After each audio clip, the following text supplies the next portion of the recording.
Graça e paz a todos. Amados, vamos falar aqui no livro de Miqueias, sobre Miqueias capítulo 2, advertência contra os falsos profetas. Preste bem atenção sobre essa advertência. Começa assim: não preguem, dizem os seus profetas. Não preguem acerca dessas coisas. A desgraça não nos alcançará. Então, os falsos profetas estavam dizendo para não pregar, no caso, a verdade, né? Algo que as pessoas ali deviam estar pregando, de acordo com a vontade do Senhor. E esses falsos profetas falaram, não pregue essas coisas, porque não pregue acerca dessas coisas, porque a desgraça não nos alcançará. Ele está dizendo que tudo iria ocorrer bem, que nada, é a confissão positiva, o que a gente escuta muito hoje em dia. Versículo 7. É isto que está sendo falado. O Espírito do Senhor perdeu a paciência? É assim que ele age?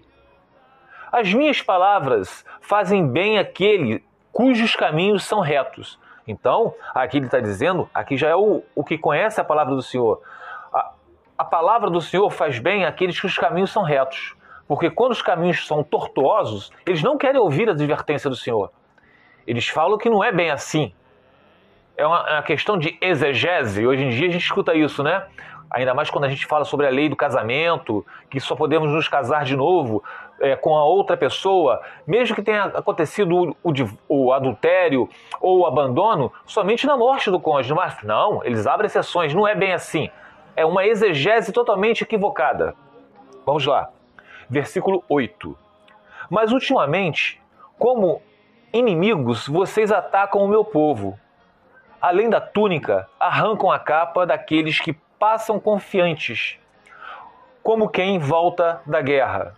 Vocês tiram as mulheres do meu povo, de seus lares agradáveis.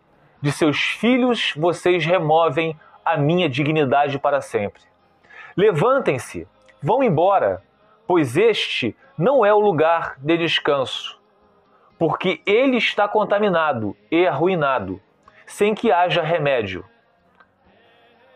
Então aqui, o que estava advertindo, de acordo com a palavra do Senhor, falou, levante-se, sai desse lugar, porque este não é um lugar de descanso, porque ele está contaminado e arruinado, sem que haja remédio.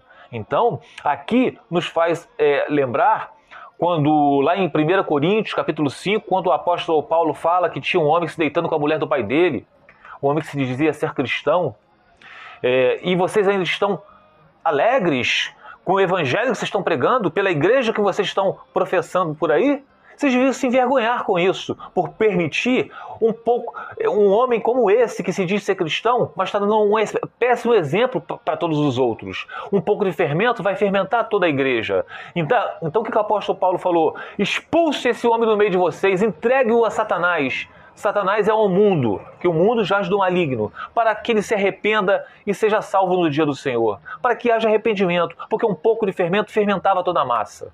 Então, Deus sempre colocou para que nós não nos misturemos com essas pessoas. Não é que a gente seja melhor do que eles, não. Porque nós somos tão pecadores quanto eles. Porque um pouco de fermento fermenta toda a massa. Então, quando a gente permite os líderes das congregações que um homem desses fique no meio de nós, um que está casado, divorciado, que nós falamos sobre a lei do casamento, está casado, divorciado e está casado com outra pessoa, se nós permitirmos uma pessoa no nosso meio, o que toda a congregação vai pensar? Não é pecado se divorciar e casar com outro, porque o nosso pastor falou que no caso de abandono ou no caso de adultério, eu posso me casar com outra pessoa. Então toda a massa passa a crer de acordo com aquela heresia que foi permitida dentro da igreja. Por isso que aqui ele falou, levante-se, vão embora, pois este não é o lugar de descanso, porque ele está contaminado e arruinado, sem que haja remédio. Aí terminando agora, se o mentiroso e enganador vier e disser, eu pregarei para vocês fartura de vinho e de bebida fermentada. Ele será o profeta desse povo. Então, aqui ele finaliza falando o quê sobre os falsos profetas? Que se uma pessoa vier no nosso meio e disser, Não, irmão, irmã, você foi abandonada? Ah, houve um adultério? Ih, irmã, chuta que é macumba. Tudo que você desligar na terra será desligado nos céus. O seu cônjuge desligou na terra no momento que houve adultério. O seu cônjuge desligou na terra no momento que ele te abandonou. Então, você está apta a se casar com a outra pessoa, contanto que seja no Senhor. Deus não levou em conta o tempo da ignorância, irmã, já que você não sabia antes que era adultério se casar com a outra pessoa. Você não sabia, mas permaneça nesse segundo casamento que Deus vai abençoar. Vocês estão vendo, meus amados? São esses falsos mestres que as pessoas vão dar ouvido.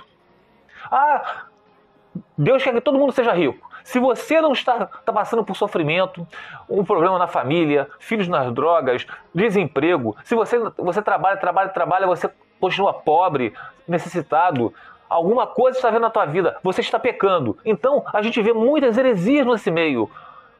Como diz lá no livro de 1 Pedro, se eu não me engano, versículo 6 ao 7. 1 Pedro, capítulo 1, versículo do 6 ao 7. Nisso, vocês exultam ainda aqui agora, por um pouco de tempo, devam ser entristecidos por todo tipo de provação. Então, aqui o apóstolo está falando que todos os cristãos, filhos de Deus, os eleitos de Deus, não estou falando de religioso, não estou falando de católico, protestante, presbiteriano, neopentecostal, pentecostal, adventista, estou falando de religião aqui não, estou falando de filhos de Deus. Todos os filhos de Deus, eles vão passar por provações. Uns na saúde, outros, um incrédulo na família, onde vocês vão orar, interceder por eles, e muitas das vezes vocês não veem a mudança, mas vocês têm que ter fé. Então, todos nós vamos passar por aflições, nem todos vão prosperar financeiramente. Então, meus amados, isso é a vida do cristão. Todos os profetas foram cerrados, alguns foram cerrados ao meio, foram degolados, apóstolos, passaram por diversas aflições, açoites, picadas de cobra. Então, meus amados, vamos parar de cair nesses coaches de hoje, que todo mundo tem que ser rico. Não estou aqui condenando a riqueza. A prosperidade não tem nada a ver com riqueza. A prosperidade é você estar bem, ter o essencial para viver bem em família. E terminando, assim aconteça para que fique comprovado que a fé que vocês têm muito mais valiosa do que o ouro que perece, mesmo que refinado pelo fogo, é genuína e resultará em louvor, glória e honra quando Jesus Cristo for revelado. Então, tudo que nós estamos passando como cristãos, isso aí é para nos forjar, para nos edificar, para que nós venhamos a buscar o Senhor de todo o coração, para que nós não venhamos a esquecer dele. Porque se Deus der riquezas a cada um de nós, que tem a passagem que fala assim, se eu não me engano, em Provérbios, que fala sobre Deus, não me faças rico para que eu não venha esquecer-te, e nem me permita passar fome para que eu não venha roubar. Dei-me apenas o necessário para que eu possa viver. Então, é isso que o cristão tem que clamar. Ter o necessário. Amados, todos nós vamos passar por aflições. Todos nós.